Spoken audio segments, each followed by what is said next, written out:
Hello दोस्तों, उम्मीद करता हूँ आप सब लोग बहुत अच्छे होंगे। दोस्तों, अक्सर मैं अपने चैनल के ऊपर ट्रैवल से रिलेटेड वीडियोस बनाता रहता हूँ। आप सभी को पता है दोस्तों, मैं आप सभी को बताता हूँ कि किस तरीके से आपको वीज़ा अप्लाई करना है। हर एक कंट्री का मैंने आपको वीज़ा अप्लाई करने का प्रोसेस बताया है। लेकिन दोस्तों, आज की वीडियो में मैं बात करने वाला हूँ जर्मनी के मेडिकल वीज़ा को लेके। जी हाँ दोस्तों, अगर आपकी फैमिली में कोई ऐसा बंदा है या फिर कोई ऐसा ट्रीटमेंट आप कराना चाहते हैं जो इंडिया में पॉसिबल नहीं है दोस्तों, तो दोस्तों अगर आप जर्मनी जाके प्लान कर रहे हो तो दोस्तों यहाँ पे मैं आपको बताने वाला हूँ कि जर्मनी का मेडिकल वीज़ा आप कैसे अप्लाई कर सकते हैं।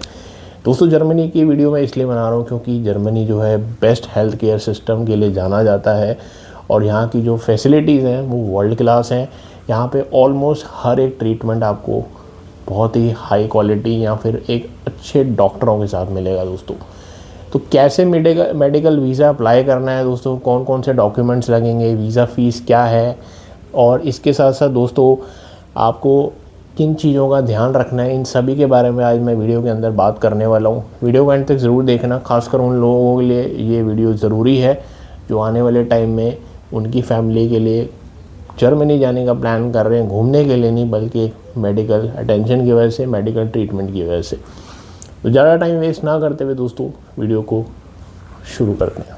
ऑलराइट दोस्तों, सबसे पहले मैं आपको ये बता दूं कि मेडिकल वीज़ा होता क्या है। दोस्तों, मेडिकल वीज़ा एक तरीके का वीज़ा होता है जो बेसिकली घूमने के लिए नहीं होता है दोस्तों।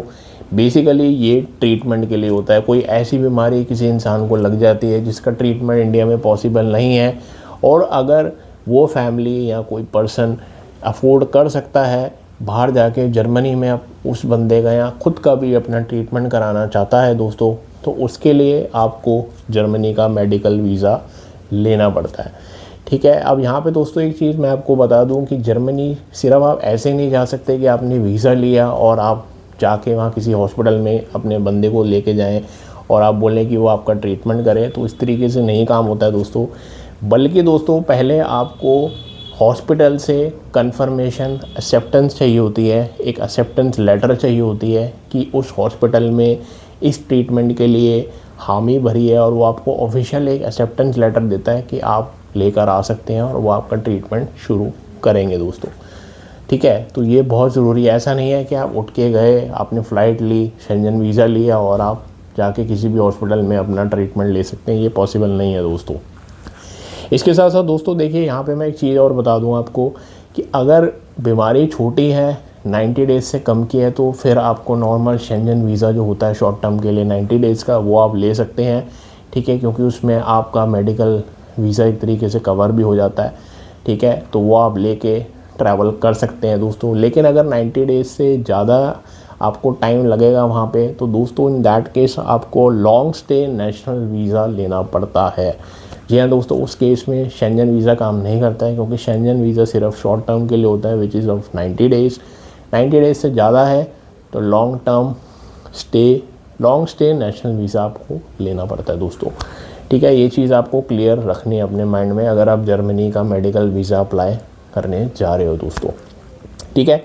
अब दोस्तों यहाँ पे हम बात करते हैं कि कौन कौन से डॉक्यूमेंट्स की ज़रूरत पड़ेगी आपको वाइल ट्रैवलिंग टू जर्मनी अगर आप प्लान कर रहे हो दोस्तों। तो सबसे पहले दोस्तों मैं आपको ये बता दूं कि अगर आप जर्मनी जाने का प्लान कर रहे हो मेडिकल वीज़ा के ऊपर, आपके पास ऑफ कोर्स वैलिड पासपोर्ट होना चाहिए, चाहे वो आप किसी भी वीज़ा के लिए अप्लाई कर रहे हैं। 6 मंथ्स की वैलिडिटी भी होना ज़रूरी है दोस्तों। इसके साथ साथ दोस्तों आपको ऑनलाइन एप्लीकेशन फॉर्म फिलअप करना होगा और उसमें जितनी भी डिटेल्स हैं पूरी जेन्युइन तरीके से आपको फिल करनी पड़ेंगी। इसके साथ साथ 2 रीसेंट साइज़ फ़ोटोग्राफ्स आपकी लगेंगी जो वाइट बैकग्राउंड के साथ होती हैं दोस्तों वीज़ा के लिए। इसके साथ साथ हॉस्पिटल का कंफर्मेशन लेटर या एक्सेप्टेंस लेटर जो होता है, जहाँ पे हॉस्पिटल आपको एक्सेप्टेंस दे रहा है कि हाँ आप यहाँ पे इनका ट्रीटमेंट करा सकते हैं, और वो इस ट्रीटमेंट के लिए इस हॉस्पिटल में आपको अप्रूवल देते हैं, तभी आप ये वीज़ा अप्लाई करें दोस्तों। इसके साथ साथ दोस्तों मेडिकल रिपोर्ट्स आपकी लगती हैं, या जिस पर्सन को भी आप लेके जा रहे हैं मेडिकल रिपोर्ट्स और रिकॉर्ड्स भी लगेंगे उसके। इसके साथ साथ डॉक्टर का रेफरल लेटर, जो इंडिया में डॉक्टर ने रेफ़र किया आपको, वो लेटर ज़रूरी है दोस्तों लगाना, तो वो भी लगेगा दोस्तों। इसके साथ साथ आपके फाइनेंशियल प्रूफ होना सबसे ज़रूरी है दोस्तों, क्योंकि लॉन्ग टर्म अगर आप मेडिकल वीज़ा के लिए जा रहे हैं तो एम्बेसी ये देखती है कि क्या आप अपना कॉस्ट भी कवर कर सकते हैं, नहीं कर सकते हैं। तो ये बहुत ज़रूरी है दोस्तों, इसी को ध्यान रख के ही आपको वीज़ा मिलता है। तो फाइनेंशियल प्रूफ स्ट्रॉन्ग होने चाहिए आपके। अब कितने होने चाहिए वो एग्जैक्ट अमाउंट कहीं पे भी नहीं लिखा है दोस्तों, आप अपने तरीके से इसको सर्च करें या अपने तरीके से एक प्रिपेयर होके जाए, ठीक है। इसके साथ साथ खुद के फाइनेंशियल प्रूफ भी होने चाहिए कि आपके वहाँ अगर आप जाके रहेंगे, ऑब्वियसली दोस्तों किसी किसी एयरबीएनबी में जाके रुकेंगे लॉन्ग टाइम के लिए, या फिर किसी, ऑब्वियसली आप होटल में जाके तो नहीं रुक सकते हैं 90 डेज़ के लिए दोस्तों, किसी अपार्टमेंट में आप रेंट करेंगे तो वहाँ का सारा जो फाइनेंशियल आप कॉस्ट है वो आप बियर कर सकते हैं कि नहीं, ये भी बहुत ज़रूरी है दोस्तों। इसके साथ साथ दोस्तों ऑब्वियसली हेल्थ इंश्योरेंस, जो ट्रैवल हेल्थ इंश्योरेंस होती है वो ज़रूरी है, क्योंकि उसके बिना आप ट्रैवल नहीं कर सकते हैं। वही कॉस्ट आपका बियर भी करता है दोस्तों, लेकिन वो बियर तब करता है दोस्तों जब आप प्लान करके ऑलरेडी जा रहे हैं या कोई मिस हैपनिंग आपके उस कंट्री में हो जाती है। लेकिन फिर भी ट्रैवल हेल्थ इंश्योरेंस कराना ज़रूरी है दोस्तों आपको भी, ठीक है। इसके साथ साथ फ़्लाइट एंड अकोमोडेशन बुकिंग्स होनी चाहिए आपके पास, कंफर्मेशन होनी चाहिए, तभी दोस्तों ये वीज़ा काम करेगा। मेडिकल वीज़ा इतना आसान नहीं होता है, काफ़ी लंबा, और एक मैं आपको बोलूँगा कि एक सिरदर्दी वाला भी एक तरीके का ये वीज़ा है, क्योंकि यहाँ पे अच्छा खासा पैसा होना चाहिए आपके पास, तभी आपको ये मेडिकल वीज़ा लगेगा, ठीक है। अब हम बात करते हैं यहाँ पे दोस्तों कि वीज़ा फ़ीस कितने की है। देखिए वीज़ा फ़ीस दोस्तों अगर हम सिर्फ शॉर्ट स्टे के लिए जा रहे हैं तो वो है लगभग 90 यूरोज़ की, वो आप इंडियन करेंसी में कन्वर्ट करके देख सकते हैं। और अगर आप लॉन्ग स्टे नेशनल वीज़ा ले रहे हैं तो वो आपको थोड़ा सा कम में पड़ेगा, 75 यूरोज़ का। कुछ स्पेशल कैटेगरीज़ में थोड़ा सा और आपको डिस्काउंट मिल सकता है, तो वो आपको चेक करना होगा वेबसाइट पे जाके दोस्तों, ठीक है।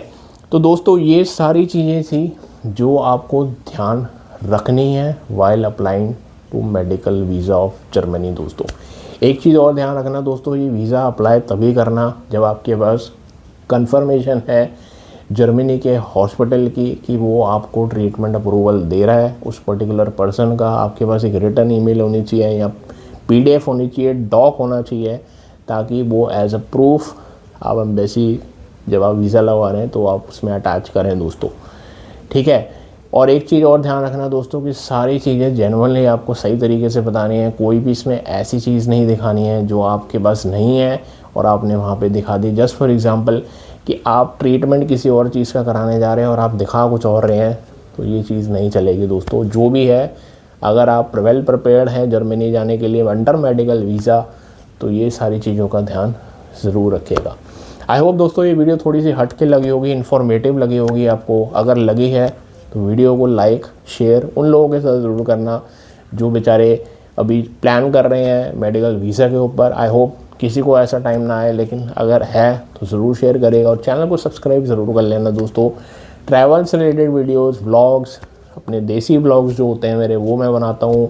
साथ ही साथ कुछ रेयर अनबॉक्सिंग वीडियोस इस चैनल पे आपको मिलती रहेंगी आने वाले टाइम में भी। ऐसा कंटेंट कंज्यूम करना पसंद है, चैनल को सब्सक्राइब ज़रूर कर लीजिएगा। So until next time, good bye.